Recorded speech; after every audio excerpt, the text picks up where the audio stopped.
Your lesson essential question is, how do we use the topic, main idea, and key details to summarize a text? So, by the end of the week, you're going to be able to not just identify, but now you'll be able to summarize a text using that main topic, the main idea, and those key details.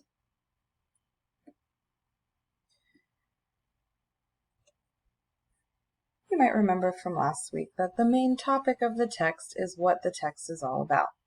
That's what you focused on in second grade. This year we're taking it a step further and we're talking about main idea. The main idea of a text is what is most important to understand about the topic.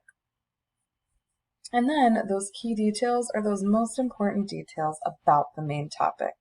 So they really support the main topic. Last week we used a graphic organizer that looks like this so that we could record the important information as we were reading. So we identified that topic and then we identified what about that topic we were focusing on. And then we identified those key details that support the topic. So that is what we're going to be doing this week as well. We'll talk about the topic. We'll talk about the main idea. You'll look for those key details, and then you're going to put it all together in your writing. In your writing, you might use words like mostly about, best tells, best describes, sums up, or most important. We're going to work with this text called Beaver Lodges. We're going to read it together, and then we're actually going to talk about a specific paragraph, and then you're going to be completing an assignment where you're focusing on a specific paragraph. So this is called Beaver Lodges. Do you know the saying, busy as a beaver? People say this because beavers are always working. These crafty creatures spend a lot of time building their homes. Beaver homes are called lodges.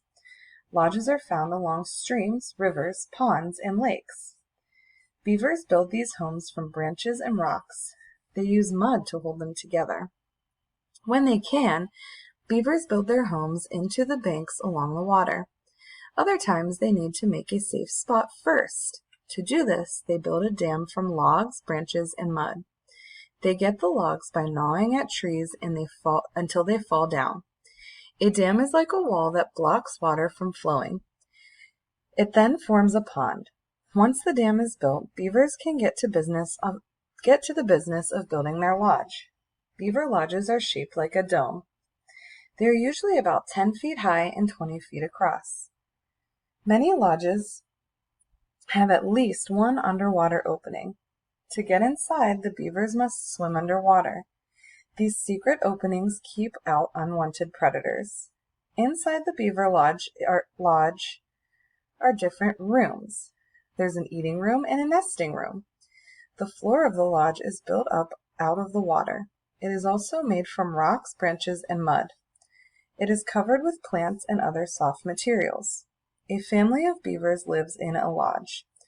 2 parents and 2 sets of their offspring often live together. I want you to take a second and identify the topic of this text.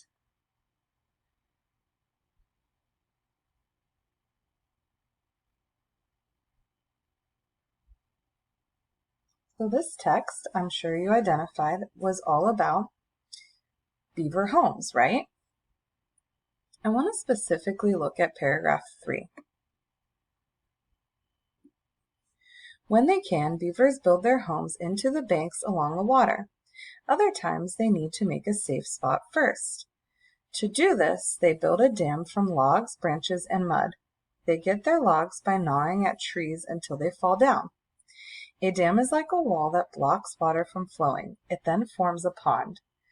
Once the dam is built, beavers can get to the business of building their lodge. Okay, so I can identify this specific paragraph about being like being about how the beavers build their homes. So I know they find a safe spot and then they build a dam. And I thought those were two pretty important details. And then it really got into how they build that dam. They gnaw the trees down. The dam blocks the water. It forms a pond. So those were two pretty important details. And there was a lot of explanation about those details after that. You are going to be looking at paragraph 5 today, and you're going to be completing an assignment with paragraph 5.